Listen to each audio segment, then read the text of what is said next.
Welcome everyone to Office Hours episode 9. I'm your host Davis Hunt, here to talk to you about the previous week of the Pamphleteer, and have on Whit Smith, local provocateur here in Nashville. We're going to talk local politics and that kind of thing.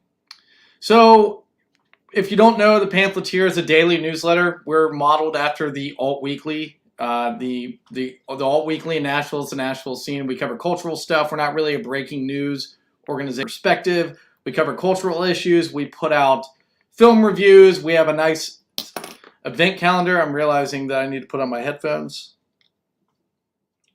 Sorry, 1 second. Let me check and make sure that I'm still on.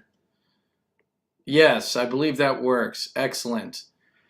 So as I was saying, we put out daily email newsletters in the afternoon, just like the Nashville Banner used to do. That kind of represents our more conservative orientation, and that's what we do.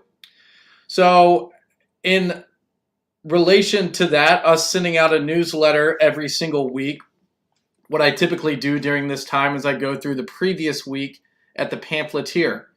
One thing that I want to bring up before we do that is an interesting report from a local Nashvilleian who works at the Daily Wire, Spencer Lindquist. If you'll give me a second to pull that up, it's an excellent look at immigration concerns in Texas. There is a development, I suppose is what you would call it, built 40 miles outside of Houston called Colony Ridge, designed to house illegal immigrants, presumably. There's between 40 and 75,000 residents, and it's expanding rapidly to accommodate the well-publicized influx of illegal immigrants across the border in the south, over the Rio Grande, the border between Texas and Mexico. I just saw Greg Abbott tweeting about how he put up barbed wire around a certain stretch, and Biden administration officials, ICE, I suppose, I don't know what federal agency it was, came and cut the barbed wire, and now Texas has put the barbed wire back. It's a very interesting issue that I think we're going to see reach a fever pitch. There was more people were in New York were protesting. There were some arrests, and I'm just going to share my screen here. We're running on short staff tonight, so it's just me. Let's see here. Okay. Let's see. There was a National Review story. Yeah, here we go. 10 arrested after New York anti-illegal immigrant protest leads to skirmish with police. As we talked about last week, Eric Adams has been talking about how the housing and dealing with migrants coming into the city is going to create major problems for the city. They have already cut, I believe, $10 million from NYPD's budget to accommodate these migrants that they're trying to house. And, you know, as you can see, tensions in New York are high. Tensions around the country are high regarding this. And so we were talking about Spencer Lindquist's article. I was reflecting upon almost exactly a year ago, Ron DeSantis almost a year ago to the day, Ron DeSantis, as governor of Florida, began the process of busing migrants up to New York and causing a big kerfuffle. If you remember, one of the main places that it caused a huge problem was in Martha's Vineyard. It was Martha's Vineyard. The community was complaining they didn't have the resources to deal with it, which obviously they don't. And, you know, it kind of exposed the contradiction in rich liberal elites in the Northeast crowing on about immigration and how we need to house migrants and such. What I wrote at the time was, watching the residents of Martha's Vineyard talk about the enrichment the migrants gave them, one wonders if they'd say the same thing about their working class, mostly white neighbors in Cape Cod's Barnstable County. These ancestral New Englanders who over the years have lost their homes and livelihoods to an influx of first-generation, mostly liberal summer residents. Would vineyarders give them shelter? Would they help them find new jobs? It's a basic human impulse to care for the downtrodden. Some may argue with that point. I'm just going to go with it. I write this today not to dismiss that impulse, but to draw attention to the disproportionate distribution of it at the expense of, to put it crudely, taxpaying citizens. We can read this charitably. Maybe this impulse arises from an inability to cope with legitimate problems that are more complicated within the nation, and so such concerns, usually reserved for one's own community, nation, or family, are outsourced to those whose presence we don't have to put up with on a daily basis.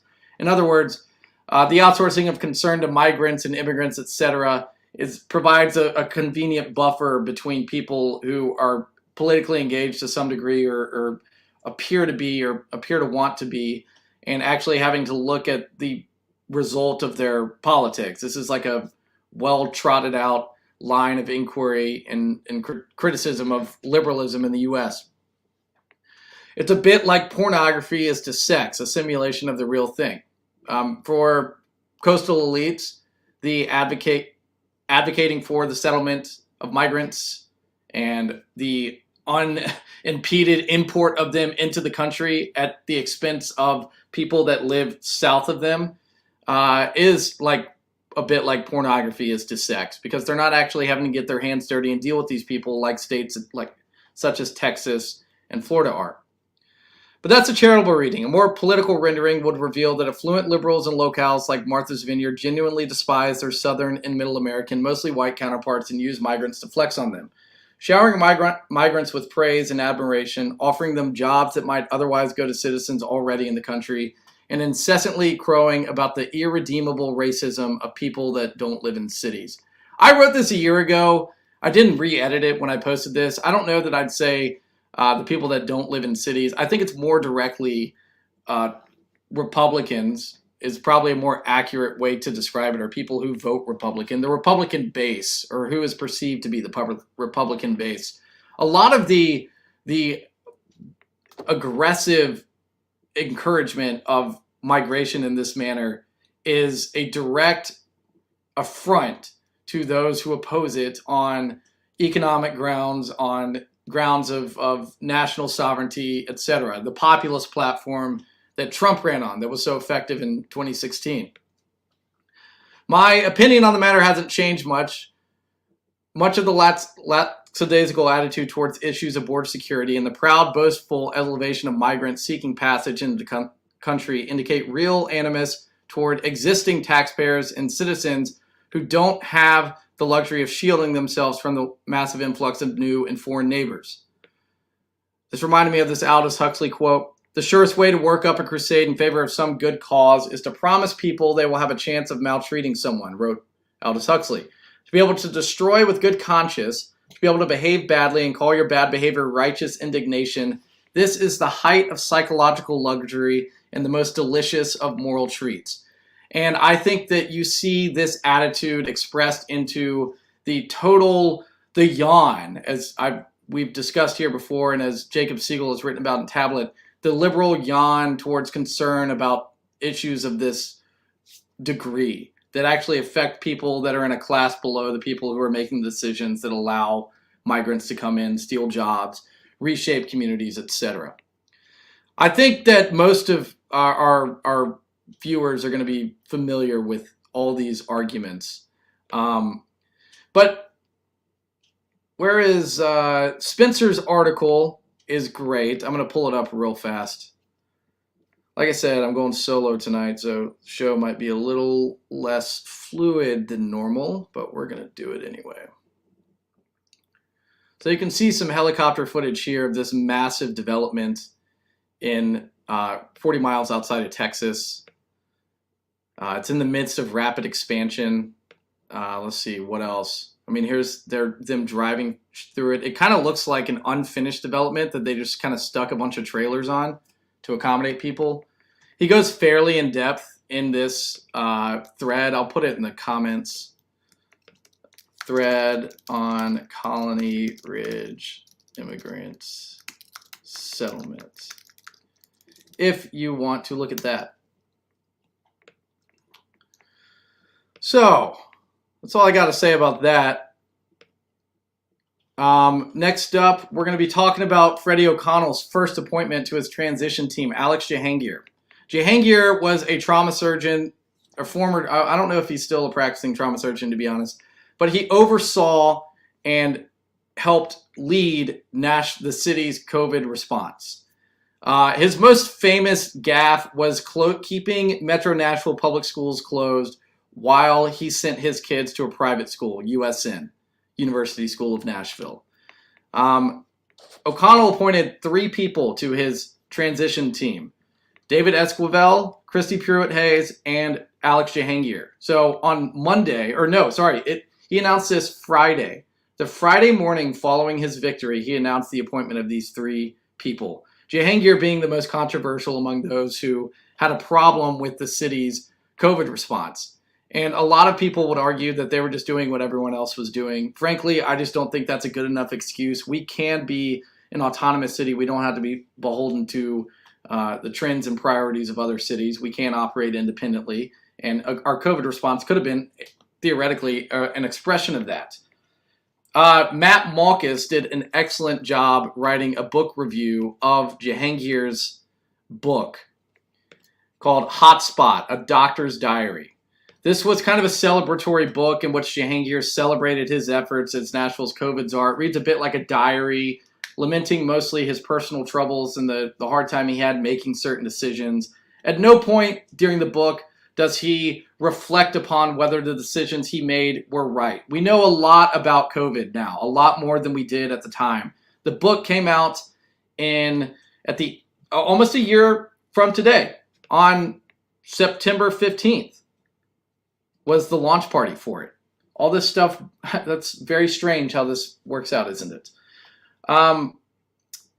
He had a big launch party for it, including all of Nashville's, standard political establishment, who all tend to be Democrat or liberal or some variation of that, and all seemed, curiously incurious about why the COVID response was bad and why people were even upset about it. The main sin, like I said, was him keeping Metro Nashville public schools closed while sending his children to University School of Nashville. He has yet to speak on that directly. Here's actually him speaking on it. Let's see. I wonder if y'all can hear this.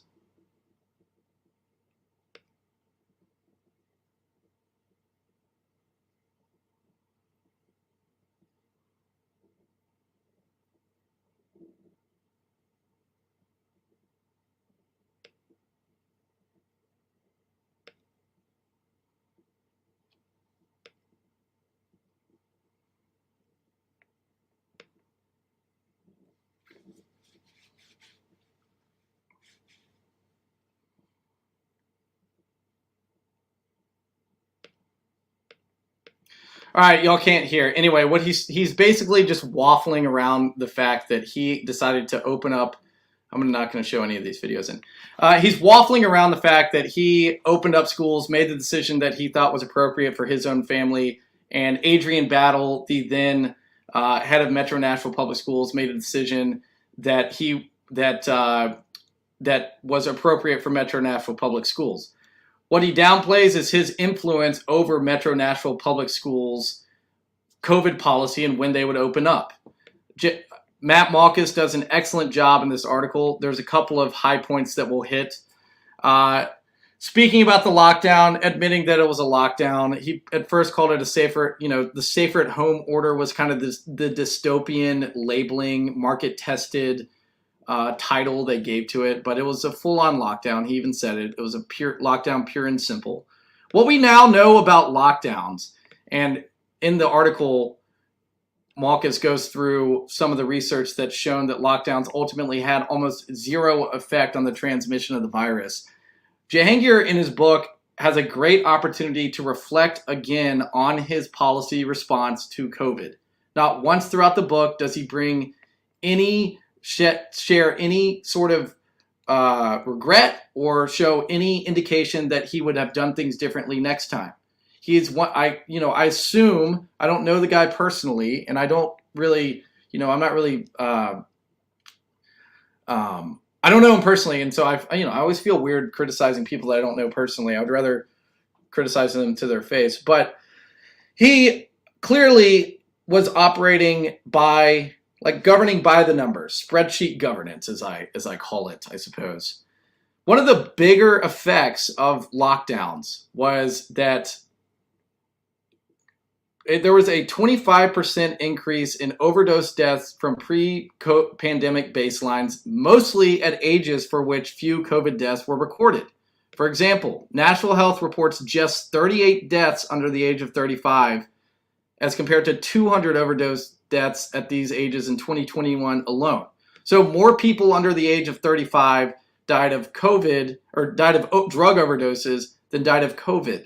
And a lot of this was exacerbated by, we're all familiar with this criticism. Lockdowns were awful for people's mental well-being and all kinds of things. I mean, you cut people totally off from their social networks. I know that I experienced this personally. I was living in Los Angeles at the time and had to move back to Nashville. And though I grew up here and have a pretty strong social network, you're still moving back into a city when everyone's alien, atomized. You don't know who is comfortable meeting up with who. It was a very fraught situation to navigate, and I, like everyone else, you're isolated from people. You're kind of forced into a very small group. And I've noticed that, so my social network has basically been pruned from what it was prior to the pandemic. Jahangir acknowledges that now, I guess, he, based on my own experience at the trauma center, I was also fearful that it would lead to the increase in these various things. Again, no remorse shown at all in the book. There's Malkus's article goes into this in depth. I'm going to try to keep this somewhat, brevity is the soul of wit. So anyway, hold on. Whoops. Let's get this one up here. 2 slides I want to show. San Francisco Chronicle recently did a study of between January 2022 or February 2022 and January 2023 drug overdose deaths in cities with more than 500,000 people. Davidson County was second behind Baltimore, as you can see, by a pretty significant margin. Here's this trend over time. As we can see, Davidson County trends well above, almost double the national average, sometimes triple and quadruple, sometimes 5 times the national average at times. A lot of this is due to Jahangir's COVID era policy. We're still dealing with the lingering effects of this, less now than we were, but it's hard to not see a correlation between the Nashville system of lockdown, shutting down various health facilities and things that are not deemed essential, and the rapid rise in drug overdose deaths in Davidson County. And again, just to reemphasize this, Jahangir has shown no remorse and no acknowledgement that he got this wrong. He also talks about its effect on minority communities. And of course, the line here is that, defining low-income people as essential workers, delivery drivers, and that kind of thing, push the burden of the disease onto them and away from more affluent segments of the population who are better equipped to hunker down with virtual work, etc. Has shown no awareness of that. That's another big boo-boo. And then his just straight up, I thought I was sharing the article. And then his just straight up denial of himself not being involved in the school decision. The famous quote is, "I wasn't involved in the school decision per se."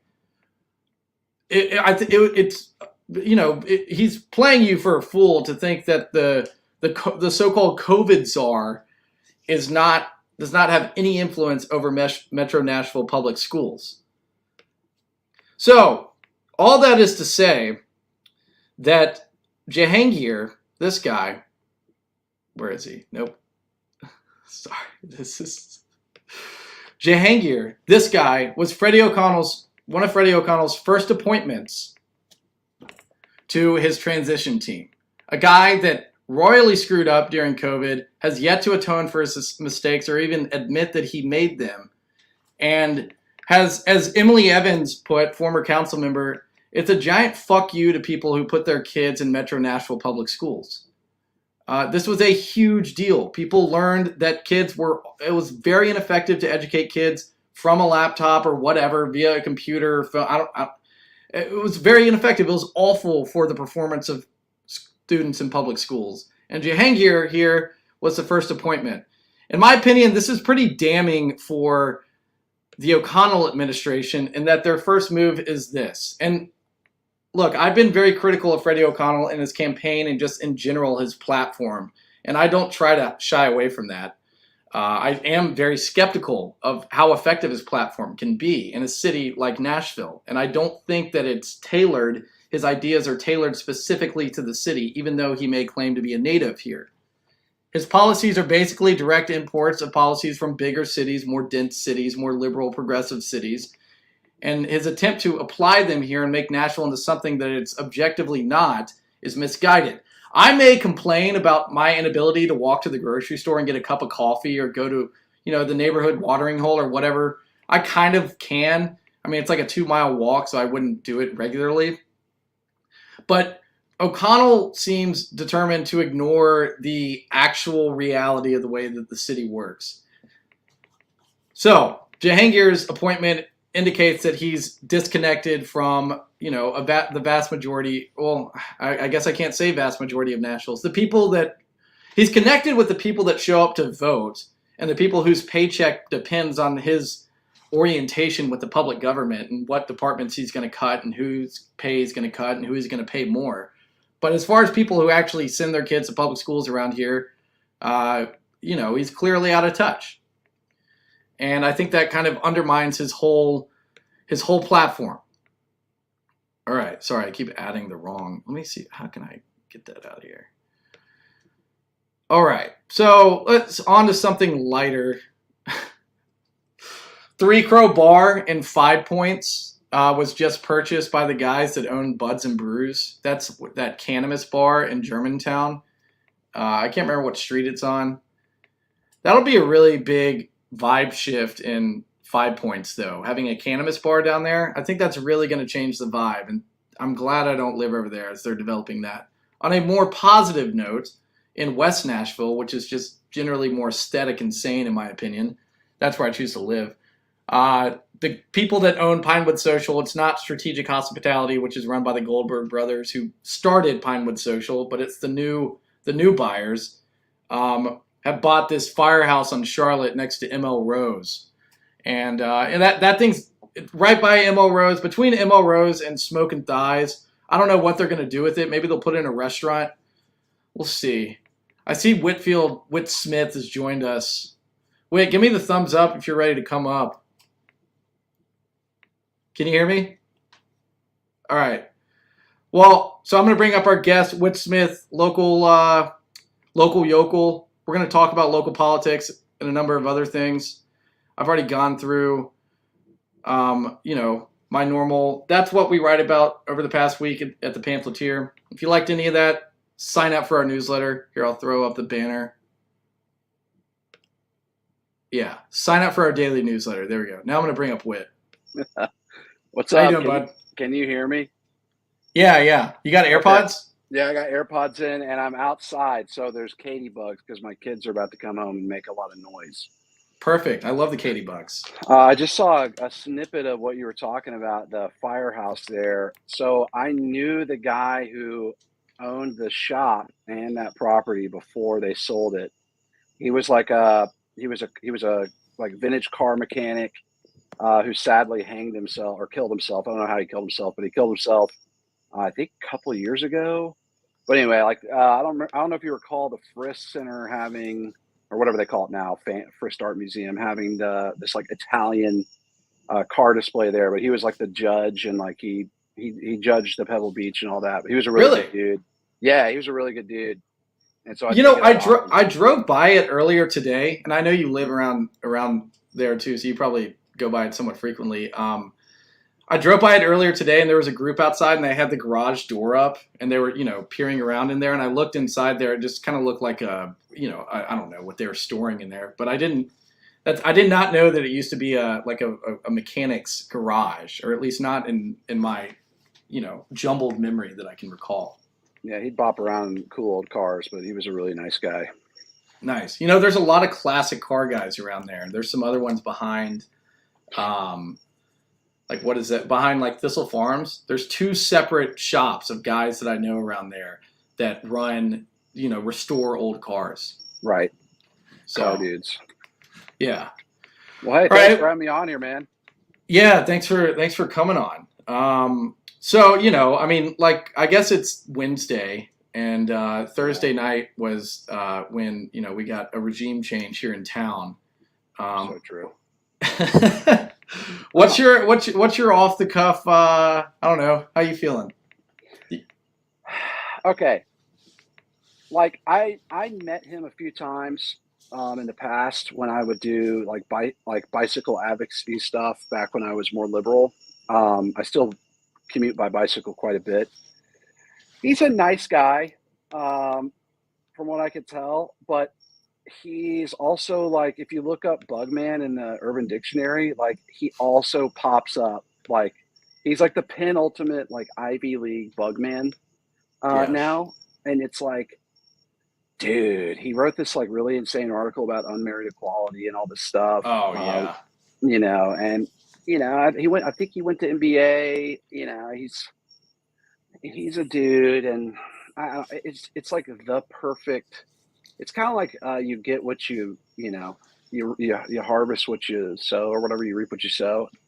And I think that's like the era we're in now, where he's a local, but his politics are very like Pacific Northwest, and they're just going to lead to just a lot of accelerated degeneracy of our infrastructure and culture. Yeah, you know, the like the trick that he's pulled is, you know, he is local. He did go to MBA. His mother taught there. Okay, makes And sense. you know, his politics are very much not local though. He's kind of like the local guy who's welcoming in all the migrant, you know, rejects from other progressive cities that I guess couldn't find their way into politics, or didn't Yeah, scratch their didn't scratch the itch, so they're looking for a new area to colonize. Like a lot of the guys that I interact with on Twitter kind of fit this profile of people that want to transform Nashville into, you know, this like city that it's just fundamentally not. And right. I think you can only have that attitude if you've got this like soft colonization attitude. Yeah, Um, uh, yeah. I mean, there's a lot of people moving to Nashville. So you've got two classes of people moving to Nashville. You've got transplants, which are the carpetbag, like more of the carpetbagger zone, if you will. And then you've got what I call refugees, right? And they're trying to get out of Dodge on the West Coast in Chicago and New York, and they're seeking fairer climes. Now, I would say that probably most of those people are not moving to Davidson County. In fact, I heard a stat that from 2016 till now, Davidson County, despite being, you know, the central county in the Middle Tennessee area, only harvested 1/10 of all the yeah, transplants. right. So, you know, I mean, I make that distinction that there's transplants and then there's refugees, and I welcome the refugee. You know, come on in and let's, you know, try to get some of your weird West Coast ways, even though we may be more politically aligned, Southernized. Let's get that. I need to hear y'all from your children. Thank you. No, ma'am. Yes, ma'am. Please. You know, yes, sir. All that. We need to hear that. Strong handshake, look him in the eye. Strong handshake, look them in the eye. Don't say Lebanon. Don't say, you know, Lebanon. yeah, like, I Speaking don't of know. Lebanon, I saw this. I saw this. I don't know, on Instagram or something. Some video. You know, one of these like lifestyle bloggers at this idyllic country house with a big farm in the backyard, woods, and like a lamb was running through the yard, and a little Right. toddler kind of running. And she was like, "My life changed since I moved to Nashville." And I replied to the video. I was like, "You're not in Nashville." And I'm Yeah. digging through the comments, and it turns out she's in Lebanon. And Yeah. but a lot of the refugees I think moved to surrounding counties. Like very few of them are actually coming to Nashville. I mean, yeah, I don't blame them to an Yeah. extent because they're trying to flee what is fomenting now in Davidson County. Yes. You know, and Davidson County has always been kind of center left, and now it's moving more to the far left. Obviously, this is bellwether, kind of like Trump getting elected in 2016. Like everyone was like, "Oh, wait, okay, like that's where we're at now." And I think Yeah. that that's kind of confirming O'Connell's election confirms my grave fears and suspicions that, you know, we're getting a little too big for our britches here with with the left wing politics that people at least purportedly have here. Though I think demonstrably it's shown to be not as it's shown to be more slacktivist, which is to say it's more benign than the West Coast because like during the year of our Floyd, when there was all the riots downtown and they tried to set the courthouse ablaze, like that was a baby riot. You Yeah. know what Oh I mean? yeah. Yeah. Yeah. Just a little baby riot, and I don't mind that. I mean, I do. I don't like that, but you got people like not getting out of their houses in LA. They don't want to leave the house. It wasn't. It wasn't. Meaning they weren't burning down police precincts. They tried, but they're not. They couldn't get that. Yeah, I think there's just still a little bit of at least perceived Bull Connor energy still down here. You know what I mean? Like Mm-hmm. you mess with us enough, and we're gonna like put the fire hoses on you or whatever. And like it's like I think so much of political anxiety on both sides is like, oh well, that these people are really like that. And so in the South, now in Nashville, I'm sure there were like hosts of left wing people who wanted to take to the streets, but they're like, oh, everyone has guns here, and Yeah. like Yeah. we're not Yeah. gonna. So You know, one of my favorite stats that I've stumbled upon lately is that so there's only 5 states that have where between 2020 and 2022 there's only 5 states in which the population of children between the ages of 0 and 4 increased. Does that make sense? Like, yep. So it was Idaho, North and South Carolina, Utah, and Tennessee. Are you serious? Yeah, but if you look at a map, if you look at like a county level map in Tennessee, Middle Tennessee more so than East and West Tennessee is where most of this like fertility growth is happening. But it's also not happening in Nashville, which is shrinking. Right. The population of 0 to 4-year-olds is shrinking, whereas, and to your point about people moving here, the refugees moving to surrounding places. Yeah. Dude, I've got kids. I got 3 kids, and there's no kids. There are no more children in Nashville. Like, there's like you have to do the play date thing. Like, I'm sitting in my neighborhood, which is a legacy neighborhood here in town, and I know like 50 years ago it was probably bustling with kids on bikes and like the dinner bell and dads ripping cigs outside. But there's like no kids anymore. Like, it's very weird. And when I tell people even here that I've got 3 kids that are young, they're like, wow. But if I go to like New York or Chicago or LA or whatever, and I tell people that, they're like, oh, whoa, what, you got kids? Like, you have a kid? No, they'll be like, you have a kid? I'm like, yeah, I got 3. And they're like, what? I have a rule of thumb, and you might, when I see a family out now, and if they have 4 kids or more with a 98% accuracy rate, they're Christians. Like, 98% accuracy rate now. Like, definitely. So, I mean, like, I don't think the like secular liberal worldview can accommodate children beyond like sustenance level. Like why, I don't understand why you would have kids in that, with that worldview, because they, the anxiety there is how are we going to pay for them? They're going to impede on my, freedom or whatever. There's no kind of like ethic. They're a carbon credit drag. Yeah. They're useless eaters. So yeah, I mean, most liberal millennials now at most have like 1 kid. Yeah. I mean, that's, and in Gen Z, they're not, unless you're like very religious as a Gen Zer, it's rare to have children now across the board. Yeah. I mean, I don't think I knew a single person when I lived in Los Angeles under the age of 40 that had kids. No. No chance. No chance. No. Yeah. Well, the schools suck here, man. I don't know. I know why they're leaving. I know why they're not going to Nashville. The schools suck. That's the bottom line. Unless you can afford, one of the nice private schools, which I was fortunate enough to be able to afford. Sure. The public schools, they're awful. Like, Williamson County has a great public school system. Nashville, there's public school system. It's like you have to if you want to like thrive in the city and set your kids up for success, you have to succeed to a degree that you wouldn't have to in a place with a functioning public school system. Right. Yeah. My kids go to a private school, and a lot of the people they've had a huge influx, and a lot of them are, um, most of them are refugees, some of them are transplants, and it's like, yeah, I mean, my mother-in-law is a realtor, and I'll never forget. She parked in front of our house with her clients. She's like, "This is where my son-in-law and my daughter live," and da da da. When, oh, look, here he is. Come meet these people. I was like, "Hi, nice to meet you." And they're like, "We're moving from LA." And I was like, "Oh, cool." They're like, "What are the private schools here like?" I'm like, "They're really good." And they're like, "What's the price point?" And I told them, and I expected them to cringe, and they were like, "That's it." And I'm like, Yeah, "Yeah, yeah. yeah." I mean, once you get to the high school level, though, that it ain't that's it anymore. It's it depends still on where you're less. going. It's still less than stuff like LA private schools are insane. Right. You know, um, well, so we both grew up here. Um, I try not to be a curmudgeon about the city changing. Yeah. I figure that you're probably the same way. You still live in the city. I do too. Right. Uh, what kind of like cultural development do you think has to occur for the city to even the boat to start to slightly go in the right direction? Um,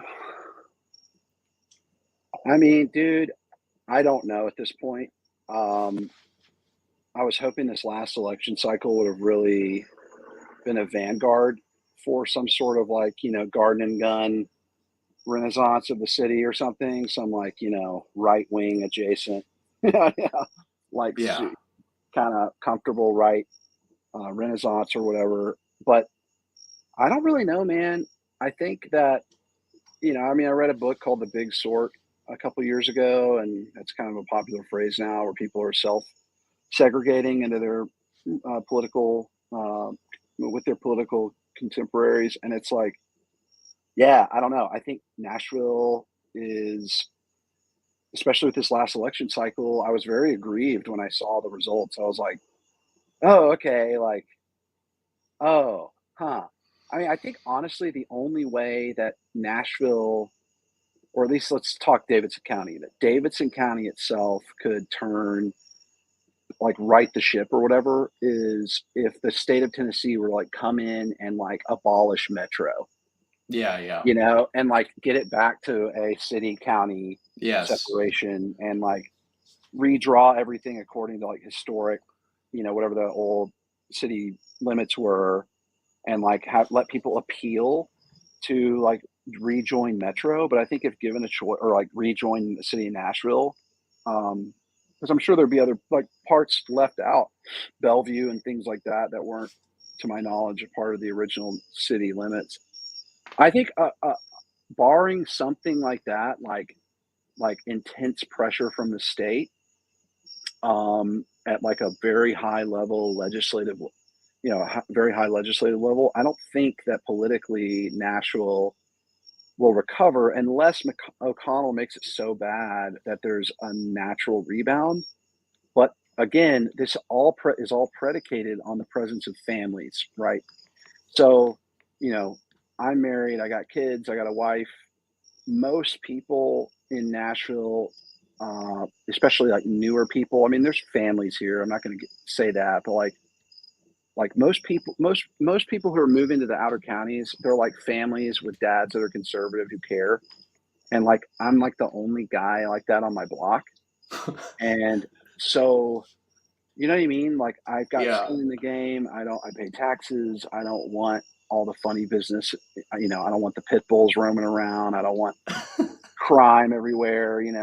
I certainly don't want to see pit bulls on social media. Like, oh, look at this sweet baby. Does anyone know who this is? Like, they're not on next door, lady. Like, they've got some like hovel up near TSU where they're like breeding them in a dugout behind their house, and they just like escaped. Okay. It's like fantasy land. It's opposite day. Like no one knows whose dog that is. Okay. It's like the great grandson of an escaped pit bull that lives near the goat farm at TSU. Okay. Like,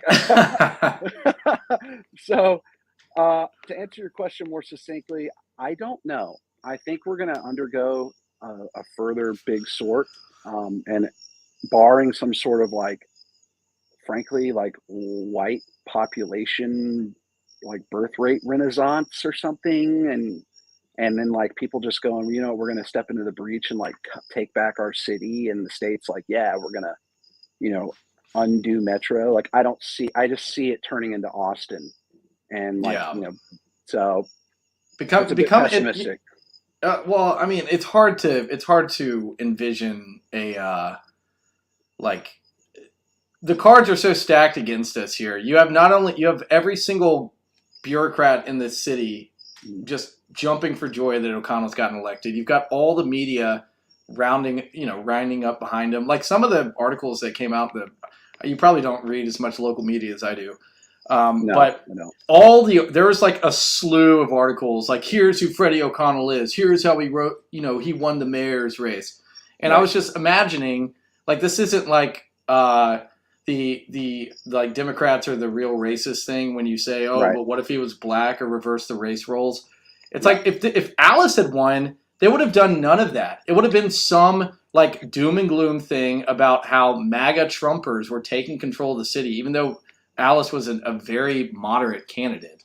right, So like the machine, the swamp in Nashville is immense. yeah. And also, there were all those power outages, like out at Edmondson Pike Library and up at Pearl Cone during the Yeah, election day, which were pretty sus. But like, they don't really need that much help to like push O'Connell across. So I'm not like, no, oh, you know, they're Michiganing or whatever, you know, whatever all those outages were during the Trump 2020 election. Nonetheless, like, had Alice Raleigh somehow, is it Rowley? Is it Rowley? Rowley, I thought it was Raleigh. All right, Alice Rowley. Raleigh. I can't. I don't know. Um, I should had she know. somehow become the mayor, they would have immediately turned and been like, "What happened up at Pearl Cone? Yeah, We've yeah, yeah, interviewed yeah, the yeah. maintenance man, you Yes. know, and we've talked to the branch, you know, and the branch manager at the Edmondson Pike Library." And I mean, they would have like investigated, you know. One hundred So, percent. and then that would have been a conspiracy. It would have been like, oh, like the state of Tennessee and Yes. like the Koch Got brothers like supercharged this election or something like that. the joke. The Honestly, joke. The joke in the state legislature is that the comptroller Jason Mumpower is going to take over the city's finances if things go south enough, and they're all just like waiting for that to happen. I mean, like well, Freddie yeah, will raise taxes and then embark on some ambitious spending plan because he's got to give his union buddies raises at the teachers union and right. give all the Metro employees a pay raise. And I mean, You know, it's insane. We've pumped $1 trillion like into this country since like 65 or whatever on public education, welfare, yada yada yada, all that. My wife was a public school teacher at Overton High School and at Hillsborough for 4 or 5 years when we first got married and before we got married. Uh, she would fail kids. She was expected to teach Chaucer to like Laotian immigrants and like Kurdish kids who still wipe their butt with their hand. Okay, like they reeked. Okay, like she was like, "Oh, you have to shower here." Yeah, you can't be like, no, no, like they didn't know anything, and bless their hearts. Okay, I right. will say that with a caveat, bless their hearts. But she would fail these kids um, because they weren't proficient, and the administration would scold her, and she wouldn't join the teachers union, and like they'd scold her, and then they would just bump the grades to C's and pass them. So all the grades you're seeing, the proficiency grades, where it's like, you know, more funding for Metro Nashville Public Schools. You know, we got to get these proficiency scores up. They're all fake Yeah, anyway, no. outside of the state testing. That Outside of the state Nashville's testing. Davidson County Public Schools ranked second to last in the state. And like during the campaign, when pushed on that point, well, he was never pushed on it because no one would ask with balls would actually ask him the question. But the thing he Right. would always bring up is that we got like a 5-star rating on some improvement metric, so that Davidson County schools are doing great, they're improving. Oh But yeah. you know, I mean, Dude, you know like, why? You know why I wasn't pressed? Because all of his supporters are people whose kids go to like the magnet schools, yeah, yeah, and yeah. like all of his real bulldogs, they're all magnet school kids, or they go to private schools in secret or whatever. Like they don't talk about that, or they're going to these weird hippie Montessori schools or whatever, and it's like they don't care about what's happening at Hunter's Lane. Okay, their No. kids aren't going to Hunter's Lane, so yeah, he doesn't care because his kids don't have to. His kids are. It's like Hillsborough High School, man. There's two schools at Hillsborough High School. There's the regulars courses, and then there's honors, AP, and IB. And it's the white school and the black school. Like that's well known at Hillsborough. Yep. Like that's what's going on over there. And I don't know. Hillsborough is so funny to me. But my life. Yeah, go ahead. I can't believe they're still busing kids from across town to go there. I mean, I can't believe that's still like, who has thought that busing is still a good idea? Yeah, it's never been a good idea. It's not a good idea. I think one of the solutions. I mean, people are just gonna. Here's the thing, dude. Whether it's O'Connell or name your NPC from the Globo Homo, okay? Just name it. Doesn't matter. They all want us to pretend it's opposite day. Okay, that's their. When you're in elementary school and someone's like, "It's opposite day," you're beautiful. You're really handsome. You can tolerate that for a good 2 or 3 minutes before you're like, all right, okay, let's go swing on the playground, like on the swing set. Like I'm done with the opposite day. Yeah. These people want us to pretend it's opposite day every day, and they don't want to talk about anything real. They don't want to get anything done. And if you're going to really fix Nashville, you've got to have someone who comes up and goes, okay, we're not going to bus anymore. We're going to equally fund the schools. We're going to get all the degeneracy out. We're going to have like a Nashville Civic Pride Day. And we're going to go back to like the neighborhood schools that were built for that, serve the neighborhood you live in. Correct. Okay. Because it's insane. It's insane to me that that's not like that. No one has even brought that up. It blows my mind. Like, well, they want it to be. They historically the kids over near the Capitol before they raised it all. It was all slums. They were in like a schoolhouse with dirt floors or whatever, and reading Booker T. Washington, and it was terrible and all that. Okay, you just equally fund them, and then you turn them into neighborhood schools. Yeah, it's not that hard, because what's happened, what the irony is, in all these major Mets and all over the country, is they're like, all right, we're going to integrate the schools. And everyone's like, no, thanks. We're going to just go, instead of moving neighborhoods, we're going to move counties. Or we're going to move out of the city limits, and we're going to go to the county schools as opposed to the city schools or whatever. So it's just, you just made everyone move, everyone's moved, and you had to spend like trillions of dollars to make the interstates work. It's like, thanks a lot. Like everyone's just doing what they want to do anyway. So it's just costing us a lot more money. So dumb. So that's how you fix that, because the schools drive the families, and the families drive the civic order. And if you got dads that are sitting out on the front porch doing a live stream with their pass-through headphones on, like if someone's screaming or like if there's some mischief going on, I'm gonna have to drop the live stream. Like you got to have vigilant people out in the neighborhood to like make sure the city, like that's just how that works. You got vigilant neighbors who care. So, well, anyway. let's get off politics for a second. What's your it doesn't have to be your favorite spot now, but what's your favorite Nashville institution, I suppose? Bar, restaurant, whatever. My favorite Nashville like food. You want restaurant? Yeah, favorite Nashville restaurant. I'm gonna have to go with Sperry's, man. Yeah, Sperry's is great. It's just classic. I grew up going to Sperry's for every Christmas, just about. The one in Belmead. Of course. There's one out in Brentwood now, I think. Yeah, it's in Franklin. It's in like Cool Springs. Have you been out there? No, I haven't been to the Sperry's out there. It's spooky, bro. They literally replicated the whole restaurant plan. Yeah, like no, like when you walk into the Sperry's in Cool Springs, go down the hall, you go by the scuba suit. There's the layout's obviously different.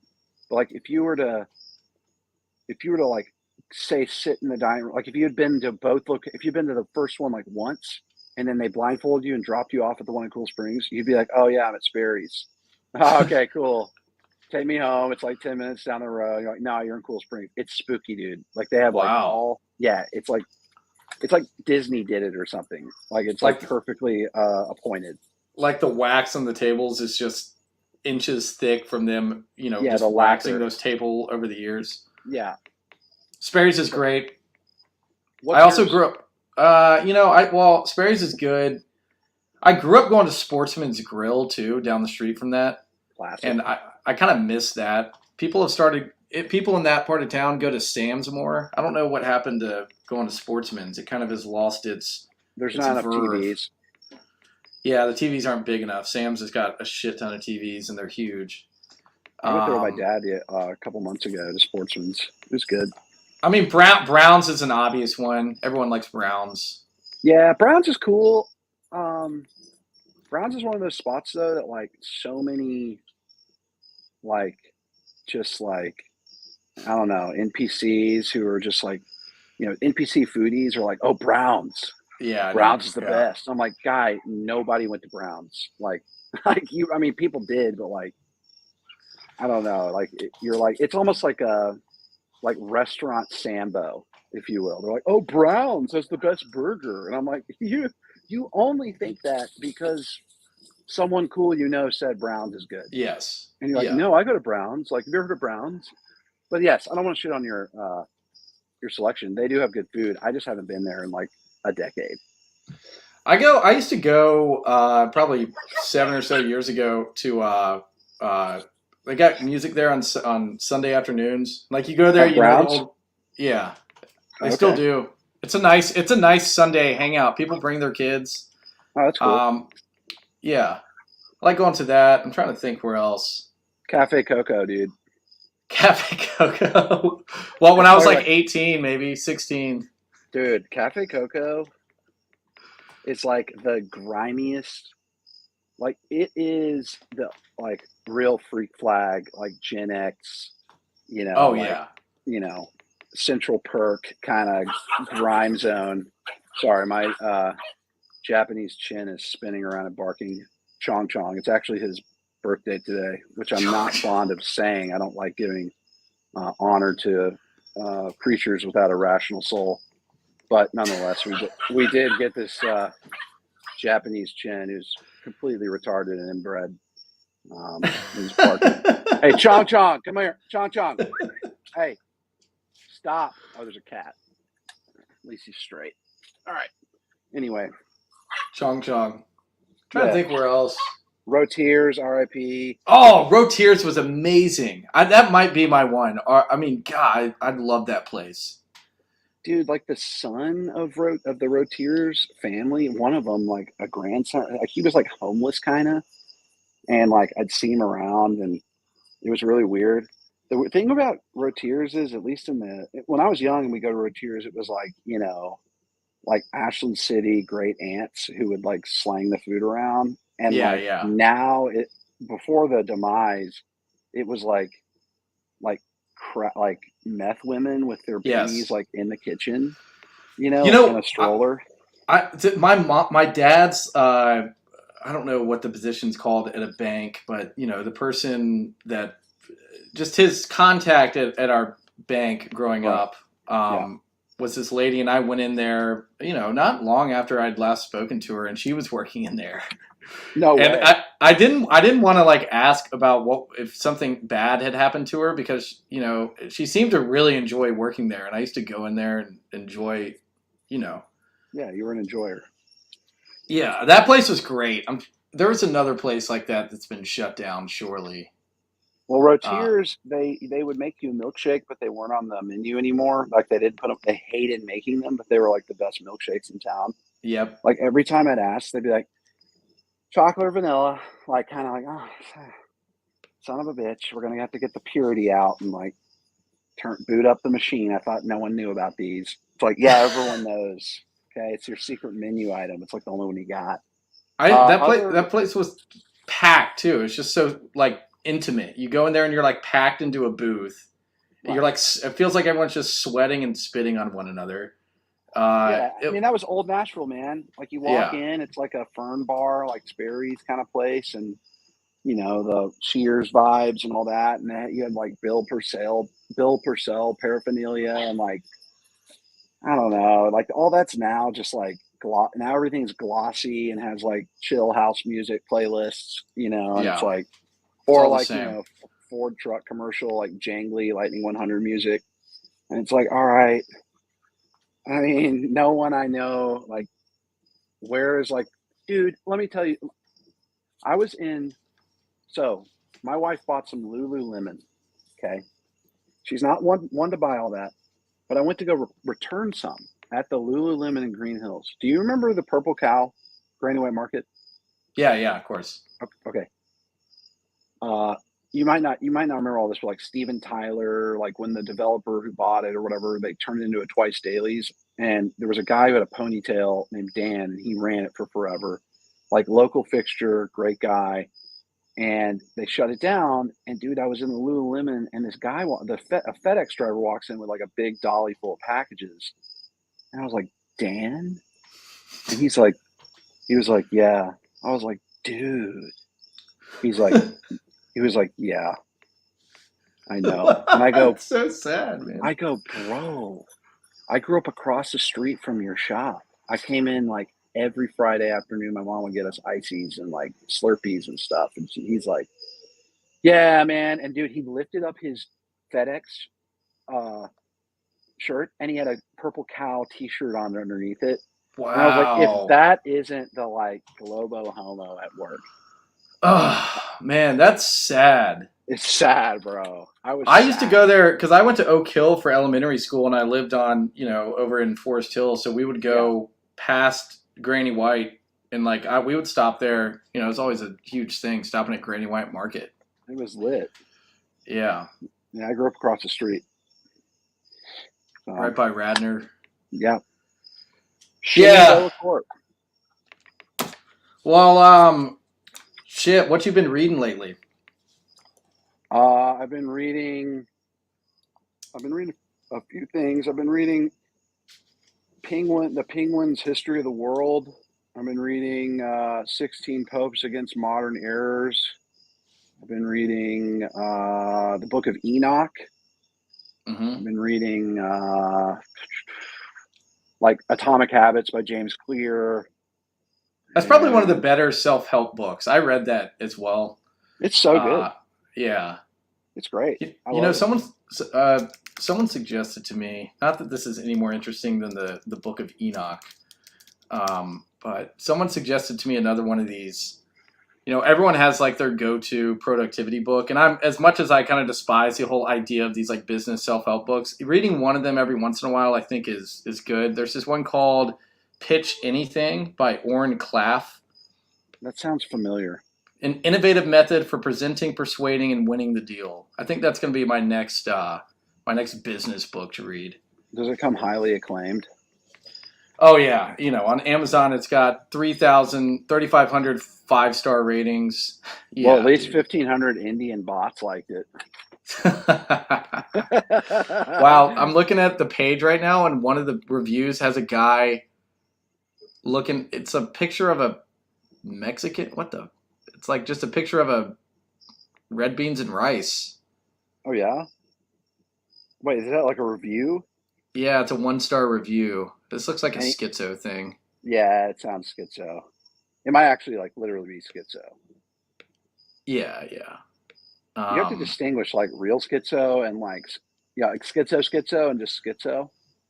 You know? schizo adjacent maybe, or schizo tendencies. Yeah, Um, schizoid effective. yeah, like I saw someone today talking about how people need to build their houses out of rammed earth because it conducts the current of the earth better. And Yeah. if you put a rebar foundation, you're cutting yourself off from nature. Yeah, And it's like a Faraday cage just built into your house. You yeah, want to say that? Faraday cage. Uh, is that Wilhelm Reich's thing, the Faraday cage, or no? Sorry, he had orgone. Are you familiar with them at all? No. Wilhelm Reich was this German psychologist whose whole thing was that people had tyrannical or totalitarian tendencies because they were sexually repressed, and that the only way to to help people not be, uh, you know, welcoming in tyranny or Yeah. totalitarianism was to get them to have sex more. And Yeah, it sounds like he sounds like a porn addict. this was in the 40s. He got kicked out of Nazi. He was, against the Nazis. Got kicked out of Germany. Came to the U.S. Was His he a most Jew? no, not that I Really? know of. Yeah, Interesting. I mean, a psychologist in the 40s. yeah. I think. Let's see. Wilhelm Reich, he got kicked out because he was too degenerate. Yeah, maybe he was Classic. Jewish. Yeah, he was brought up speak only German. Both his parents were Jewish. Yeah, he was Jewish. Yeah, So that explains why he left Nazi Germany. right. Yeah, it does. But he had this thing he developed this substance called orgone. And it's supposed to block. So all the schizos are into this. Don't ask me how I know this. Not schizophrenics, but like schizo adjacent people. And like if people build these boxes that have this material, I think it's like sheet metal and steel wool and copper or something, and it's like layered like a pancake. It's like a lasagna of these different metals Right. between two pieces of wood. And people sit in those things and like meditate and swear that it I don't know, does something. Makes their Yeah, there's a lot of that. The Faraday cage is like a technical thing where you put phones. Like if you don't want any signals, like I don't know, if you don't want any signals or whatever, like radio or cell phones or whatever, you put it in a Faraday cage. So like when if you go see like a stand up comedian, or like a concert, they'll sometimes you put your phone in the bag or yeah. whatever. Yeah, I yeah, think yeah. that those are like kind of mini Faraday cages. You can do it for like if you're going to like a super secret government meeting or something. I've heard that everyone throws their phone in a Faraday cage. That way, it's like totally blocked off from Hmm. any radio or cellular signals or anything like that. But anyway, what was I saying? Well, we What were was I? talking about Oh, the the books. rebar. Yeah, in the 40s and the 30s and the 20s. I mean, the Nazis were rife with this too. Like there was all these weird kind of like hippie new age things going on. And that whatever you're just talking about, like sex Yeah. release is like a way to let out your inner to like suppress your inner Genghis Khan or whatever. It's just Freud. All it is it's like repackaged Freud, basically. Yeah, Freud's interesting, man. He was, I think Carl Jung was his acolyte or like good friend, but he wrote in so we talked about this. I'm Catholic. I just mentioned what did I mention? Popes. I'm reading a book on popes. So if your audience doesn't know, I'm Catholic. But he wrote an article or he wrote a letter to a friend and was like, there's two quotes of Freud that I love. Okay. He wrote a letter to a friend in which he wrote, "I'm a big wild man whose veins are coursing with cocaine." Okay. And then the second one he wrote was to another friend. I don't know if it was young or not, where he said that the Catholics have it right that confession is catharsis, and I wish to put myself instead of the priest, like in the stead of the priest, or in Yes, place of the yes, priest. yes. And so Freud's very interesting because what he did was basically just like open up pseudo confession to everybody, and then he also had a lot of like weird kind of like framework about that, like Oedipus complex stuff and all that.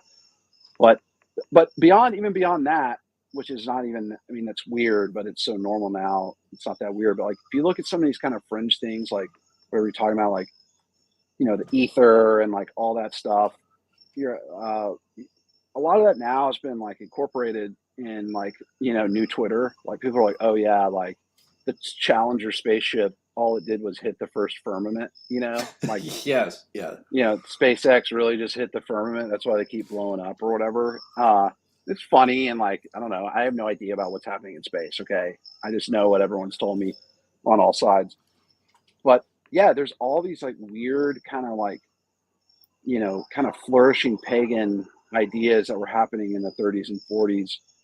That you had like the Nouveau, or Art Nouveau, and you had Art Deco and all that. But like, I think Art Nouveau, that art movement really, and that artistic movement really, that kind of speaks to that weird kind of proto hippie, like like proto Janis Joplin like aesthetic, and it's beautiful and all Hmm. that. But I don't know that we just got way off topic. But Okay. Well, I'm gonna keep it going here. okay, keep And going. Yeah, we'll I'm we'll, talking tre- too much. Go ahead. we'll tread lightly, of course. Yeah. Um, so there's a new book that's come out by Costin Alamiru, who's otherwise known as Bronze Age Pervert. I don't Yes. know if you've seen this.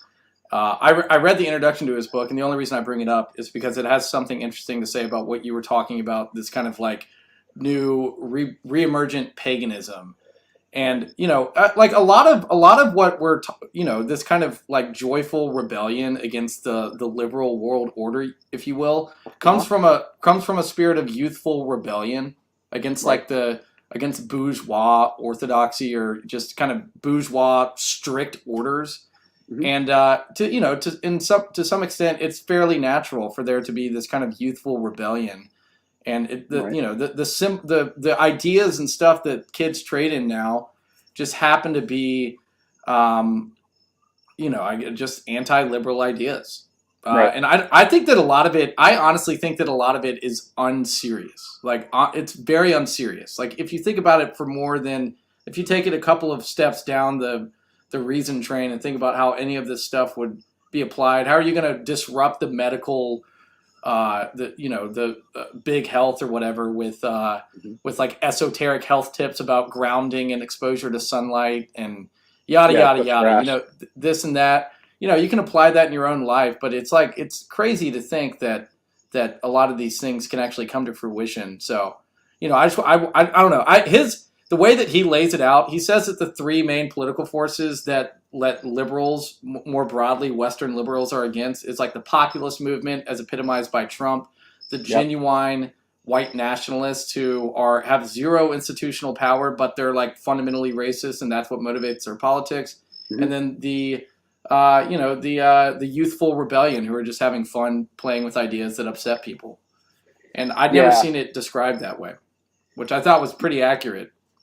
Yeah. I mean, uh, I think that this idea of like youth, youth, youth rebellion. I mean, that really kicked off in the West, um, at a like pervasive level with the advent of the teenager.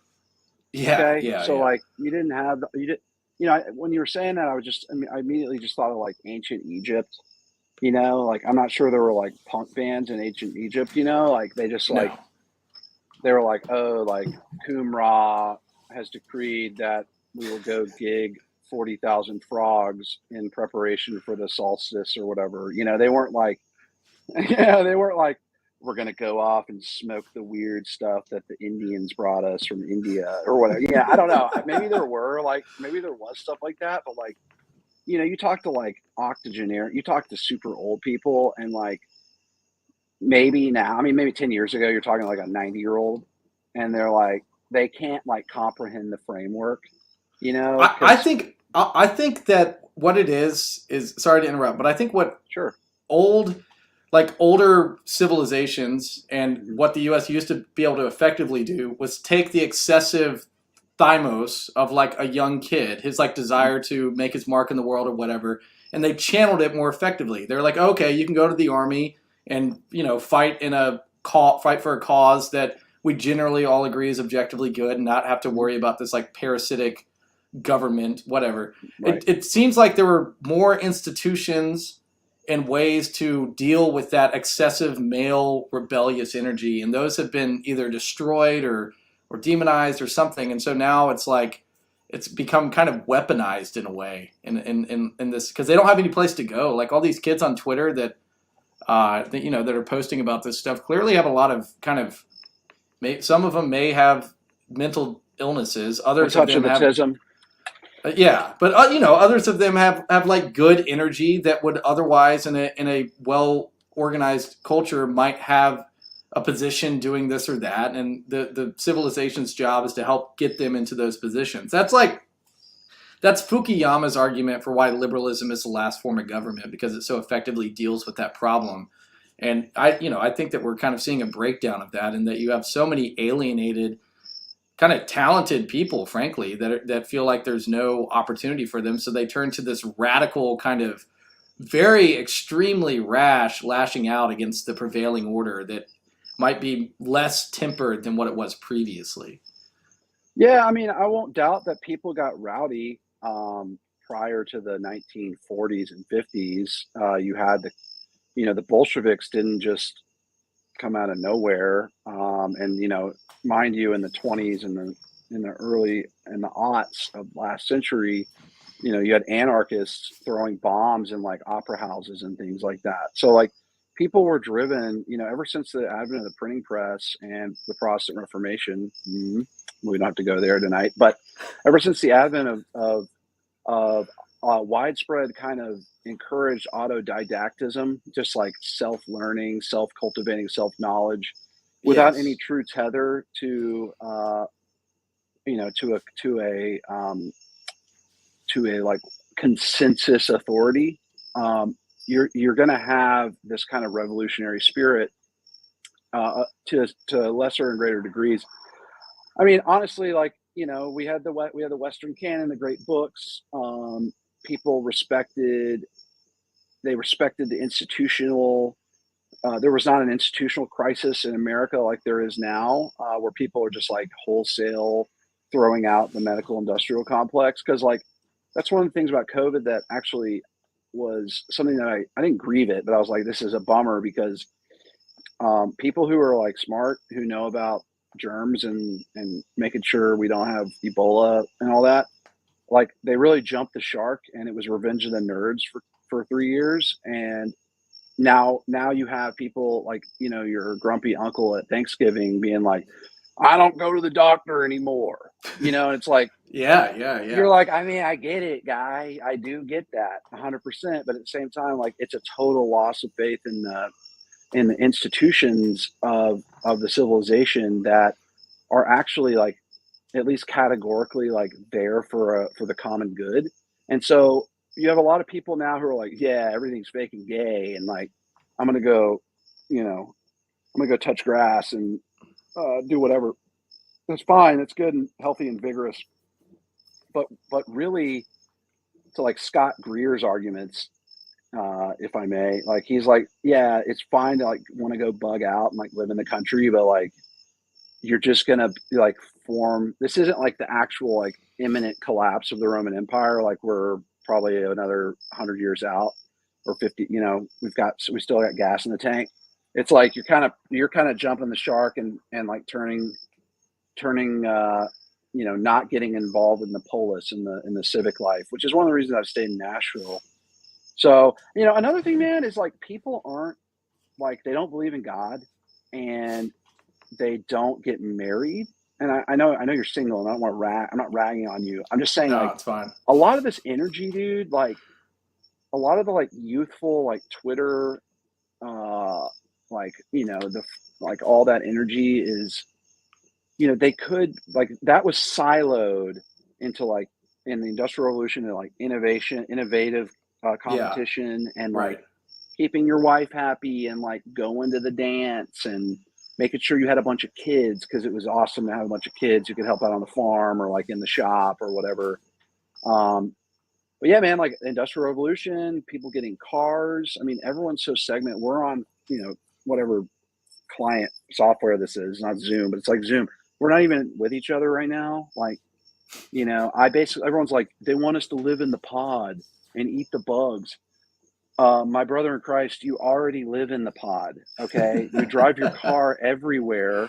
You eat the bugs. Your bugs is just the slop they feed you at, at Taco Bell. It's like all trad cats know is charge their phone, read the breviary, pray the rosary, eat hot chip, and go to Taco Bell. Like, dream about homesteading and not, acting like a middle schooler at the Sadie Hawkins dance, like when you're after mass, like, not talking to women and all that. It's like, I don't know, man. Like, there's just a total malaise. It's like a post-industrial malaise that I think is really deeply rooted in how we live, like on a day-to-day level. Like we get in our cars and we drive around, and like everyone's mad at each other, and we're watching. I don't want it to be like kumbaya, like, oh, we all have to get along now or whatever. It's just like you have all these like swirling, destabilizing forces, and then you have a host of like really young guys or like, you know, imprudent older dudes on Twitter being like, "Is this the boogaloo?" I'm like, I don't want the boogaloo, dude. I've got kids. Like, I don't want the boog. I like you're gonna die. Like the micro drone's gonna blow your face off with your like, your Daniel Defense custom AR. Like, it's not gonna be some glorious thing. You're gonna get wiped out by the precision, Hellfire missile. It's not like this isn't the 17, this isn't the 1800s anymore where you can. No. It's like, nah, dude, they're gonna like shut the power off. I mean, I think the the first step is you stayed in Nashville. I've started this publication in Nashville, and I'm Right. motivated by similar things. Like I if I'm as attractive as the idea of living on a ranch, let's say, like a rural estate is, Right. totally beyond my means. I'd be a tenement farmer out there if I moved out there right now. Right. I'm attracted to engaging in the city and engaging in local politics, and I honestly still believe that the city is the site of. I mean, the city is civilization. That is what when we talk about Correct. civilization, we talk about the city, and Correct. I'm with you. you know. So, but all right. So this you just said something about. I don't want to keep you up too late either. You can tell me to shut up at any time. No, dude, I'm good. This is like a Um, mini vacation to me. you you just said the whole thing about us driving around in cars and that whole thing, and I know that you have a past in Nashville being involved with like making Nashville more bikeable and that kind of Yep. thing. Hmm. And I lived on the West Coast in San Francisco and took transit and loved it. It's nice to be able to walk places, etc. That's my really only experience living in kind of this like a hyper walkable environment. Right. Um, but like Nashville the infrastructure of it is not that. It's not Correct. that. Hmm. So what can we live in tenuously walkable neighborhoods. I Hmm. don't know how abreast you are of like the whole YIMBY movement and the effort to just eradicate zoning laws and this effort to welcome in this walkable paradise, which I think is very misguided. Hmm. And the Talk about examples that like the 15-minute city, like yeah 15-minute well city. Yeah. yeah Phoenix and Houston are the two cities in the country without zoning laws, and if you've been to either of them, they're sprawling hellholes. Right. Hmm. It's like what? How can you make? What could Nashville like? What is like a more livable Nashville? Like I would love for there to be a corner store that I could just walk to without much effort. I don't see why Yeah. that. You know what I mean? Like little things Yeah. like that. I feel like would make the place better. So Anyway, you've got thoughts on this because I know you spent time, thinking about bikes and yeah. such. So I've got a. Sorry, my dog's about to spin around and bark again. I've got a corner store down the road. That's where I go get my. Talk about pod. Like, I don't go get Redman anymore. I get Zens, right? I get crystallized uh, nicotine pouches now. Some You know people what I would mean? say that's better. Some people would say that's better. Oh no, no, I think it's better. That's why I use it. But at the same time, like, my based touch grass, like what tobacco's natural. Like, there's all these little particular kind of blind spots that the thoroughgoing naturalist, modern naturalist misses or whatever, which I find Yeah. amusement in. Anyway, I'll walk there, and you can walk around my neighborhood. Walkability in itself is there. It's a good thing, but like, okay. My brother used to live in Over the Rhine neighborhood in Cincinnati, which is like a gentrifying downtown neighborhood, and literally it's like one of those classic places where like you've got your Japanese selvage custom jean shop, where guys are wearing like World War I baseball caps and all that. And and I know and exactly. I then love that. I love Cincinnati. It's a very yeah, underrated city. yeah, and then you go 2 blocks north, and it's literally like dudes who look like gosh, I'm blanking on his name, the running back for the Seahawks. Marshawn Lynch. Yeah, it's you got Marshawn Lynch guys like posted up on the corner, and it's like not groovy, and that's walkable too, right? So like you got walkability in itself.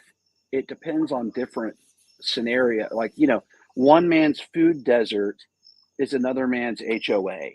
You know what I'm saying? It's like classy when you're rich, trashy when you're poor kind of Yeah, thing. yeah, yeah, yeah. And um, Have you been to Westview out in Franklin? That development, no. Berry Hill Farms.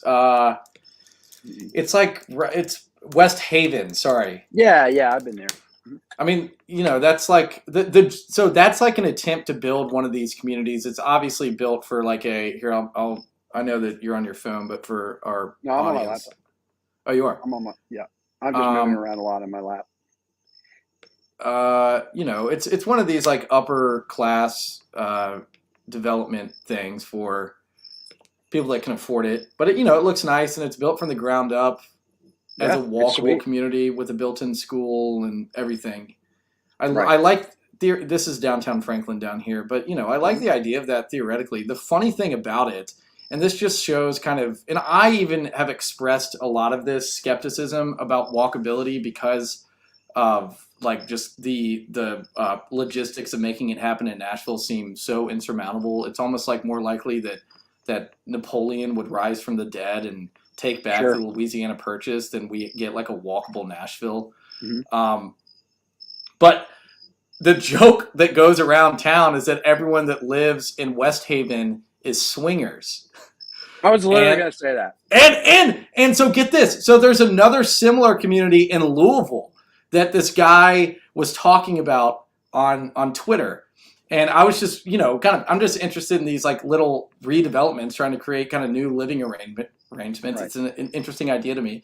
And the Yeah. comments were just full of people saying, this place is full of swingers too. So like, what is with that? It's like you build a nice walkable neighborhood for upper middle class people, and all they do is fuck one another. Yeah.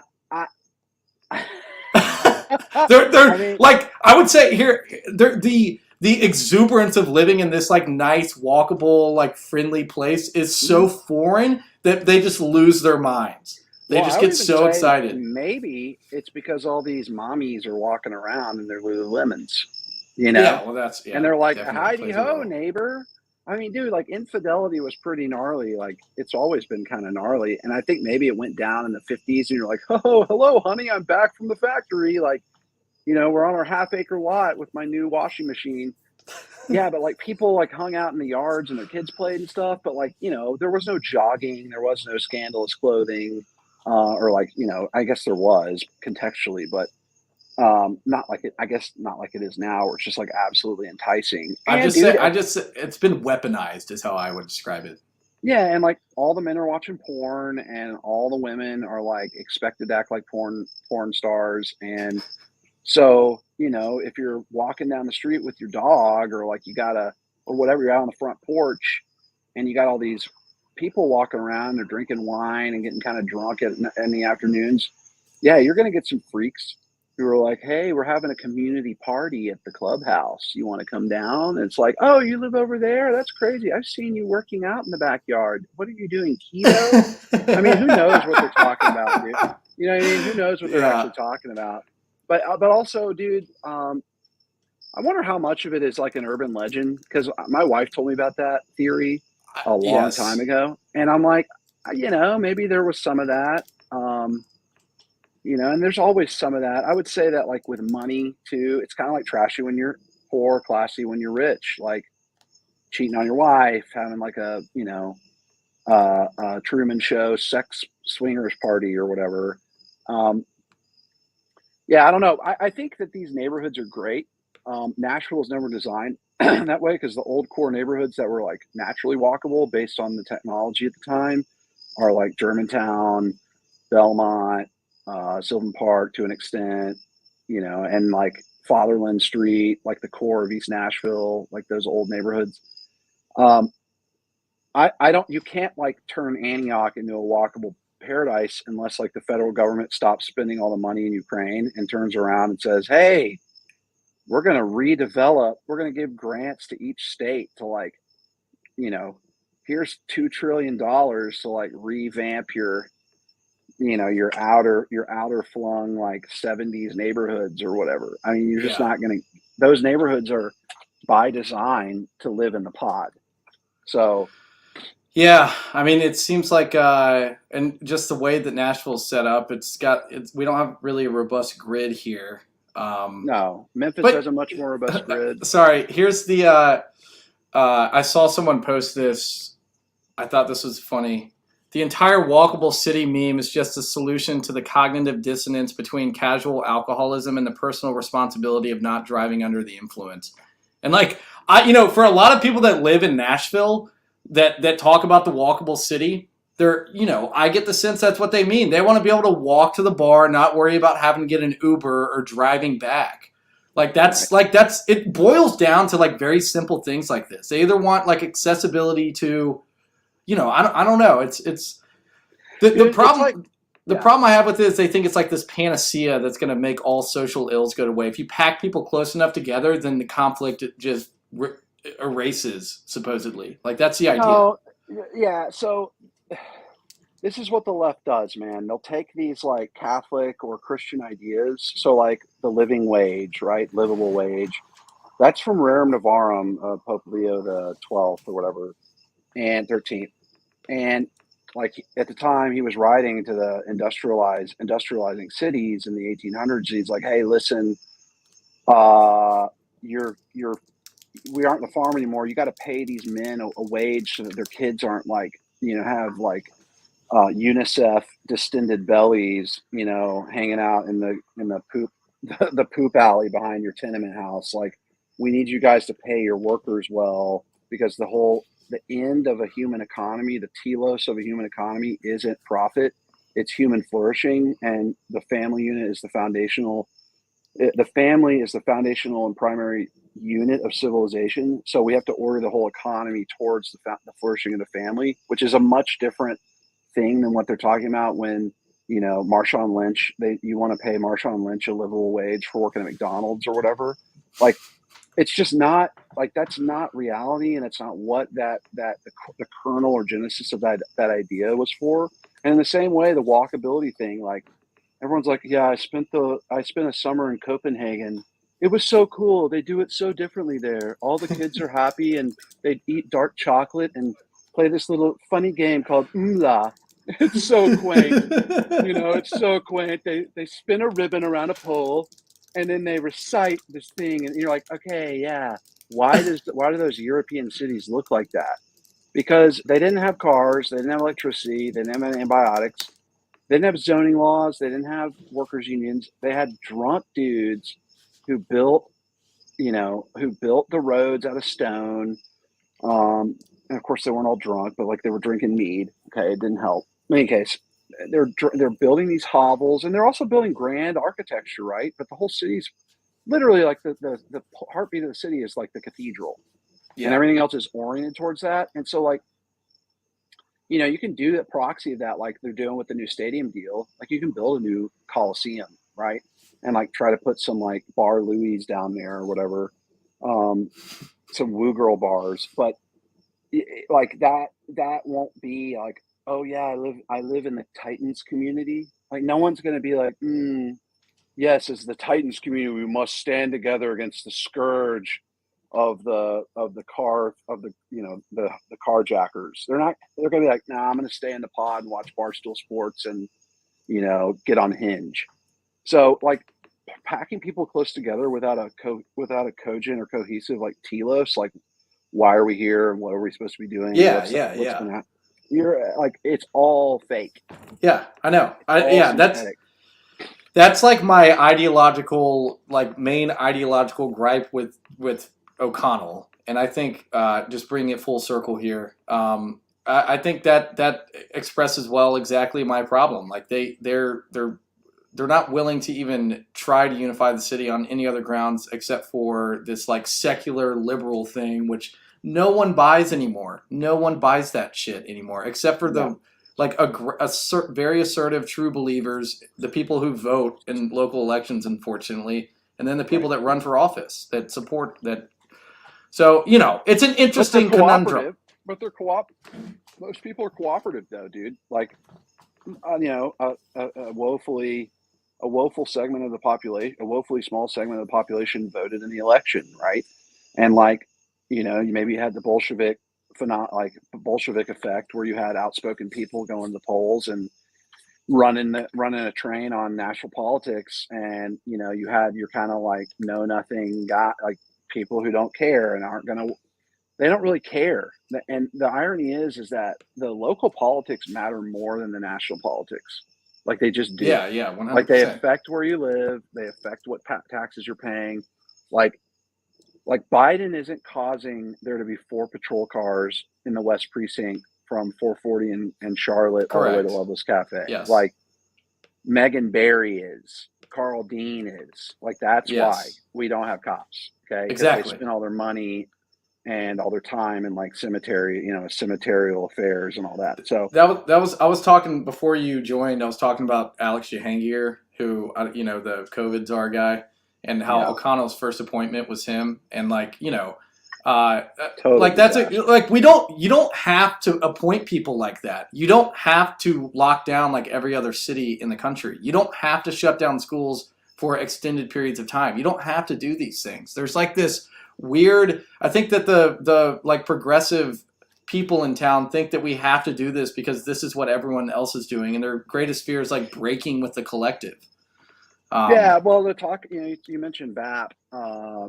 Curtis Yarvin talks about this in on Unqualified Reservations, which a mutual friend of ours gave to me this summer. And I flipped through it, and you know, his early writings from '08. I'm like, what's the big deal here? Like, I don't Yeah, understand why this is groundbreaking. It's kind of like walking through MoMA in New York, and you like see porch furniture, and you're like, well, you know, I can go get that at Home Depot, and it's like, no, this is like the first one. Like it's the first guy who invented that Office Depot swivelly chair you have at your desk. You're like, oh, okay, I guess that's culturally significant. So in the same way, that's how I felt when I was reading early Curtis Yarvin. But he did mention something that I found interesting, and it's that the culturati, or the aspiring culturati and literati and all that, you know, the intelligentsia, they are they're they're falling into like natural human hierarchies, in a way, but they're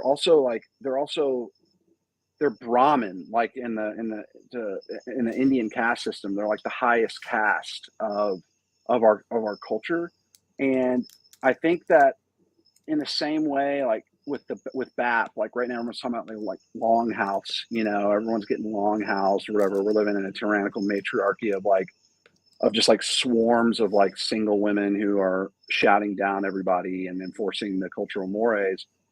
I mean, it's kind of like the same, like in a way we were talking about the defeatism of just like moving out into the woods. Um, these structures, like, not to get like Jordan Peterson-y, like, but humans have hierarchies, and like the hierarchies are always going to form. It's why anarchism can't work.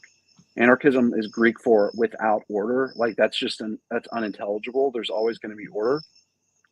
Um, without filling these positions, which are natural. So, like in the 40s and the 30s and the 50s, in like functioning neighborhoods and functioning cities, talk about new urbanism. There's a great book by a woman named Jane Jacobs called oh "The yeah, Life and Death of American Cities."